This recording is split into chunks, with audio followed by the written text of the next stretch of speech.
mentioned like maybe starting songs from lyrics sometimes, and I think it seems like sometimes it seems like in hit songs these days, like the lyrics aren't getting as much of they're not being worked on as much as like, or they're not as important, I should say, Sure. as like the melody and the production and that kind of stuff is. So how do you see lyrics fitting into a song? Does it depend on, what you want to use a song for? Or do you feel like you should, because I think some writers just kind of, lyrics come at the end. They're musicians. They're, not necessarily poets. They may not be thinking about that part of it. But how do you think like lyrics should be considered when writing a song? Yeah. I mean, that's a great question. Many times, I feel I'm working really hard to get great lyrics, and then some songs, many songs out there, driven by a rhythmic, melodic technique, or the track is great and the lyrics and the melody is pretty beige, over the top, or it's just frankly a great vocal. And what they're saying, if sung by anyone who was a lesser vocalist, then it would shine the light on how benign that is.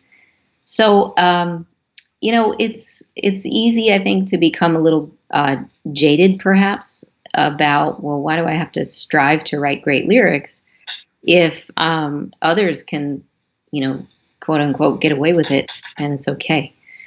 I think, you know. The frustration for me as a writer comes out of knowing that lyric writing is hard. And if I can get away with a successful, memorable song without struggling, I will always choose that option. But the music that I am involved in most is very lyric driven. And I love the puzzle piece nature of putting together a song that moves me with story that is that complements and is complemented by beautiful harmonic structure, melodies that aren't just an afterthought. So and that's my preference.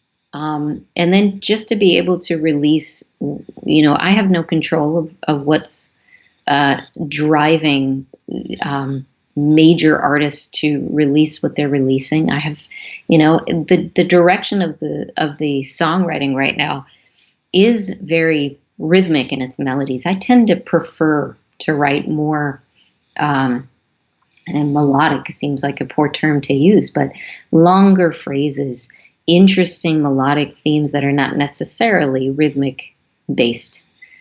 But that's what I appreciate, and I have to believe that there is a point, I think, where, I don't know if you can edit this out if you don't feel this is PC, but I think that as artists, not as entertainers, but as artists, we have a responsibility to contribute something.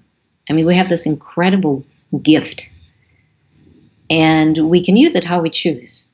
But if we sort of ask the question, how can I use my gift to its least extent to put something out there that will be sufficient, I think that that's what a lot of songs do. And if they are appreciated by their entertainment value, that's great. I don't think that we're necessarily creating a legacy that way. But far be it for me to tell you that that's not a viable career. Go for it. But I think that's where we have to take responsibility for our own choices. And I would rather have 20 years of music I can look back and say, this was worth putting into the world, and I am better for it, and the people I've touched are better for it. To me, that's worth something. Yeah, and I think not only that, but also, I mean, let's say you hear a song on the radio and you're like, okay, I like the melody and the production and everything, but the lyrics, not so much. And, so maybe I don't have to put in the the energy into my lyrics. But it's like the more levels that your song is working on, the better a chance that you have that people will want to hear with it and connect with it and all that kind of stuff anyway. So maybe just because something that is out there that you don't think works that well isn't like an excuse for you to not put in an effort in a certain aspect, but maybe, you know, still a reason for you to work hard at that aspect and, you know, make your song as good as you can make it be. I think that's probably a difference in a lot of people who are just looking for some kind of faminess and people who like really truly care about like what the product is, no matter what, you know. Definitely. I love that you said that.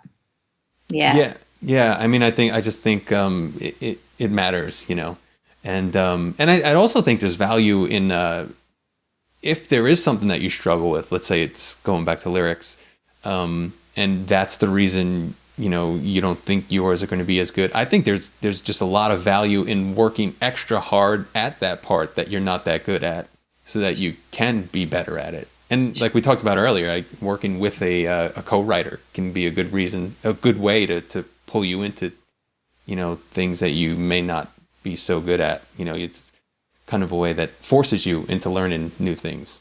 Tell people where they can learn more about songwriting from you, so that they can get some of these tools and that kind of thing.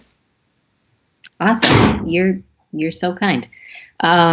Well, yeah. So my website, andreastolpe.com, has information about retreats that I do with the help of a few wonderful, wonderful people and guest speakers who will be songwriters with ultimately long lists of credits and great experience. Okay, so hopefully that information helped you out. If you're looking for a lot more ways to improve your lyric writing, I've got a couple of free cheat sheets that you can download by tapping on the screen here.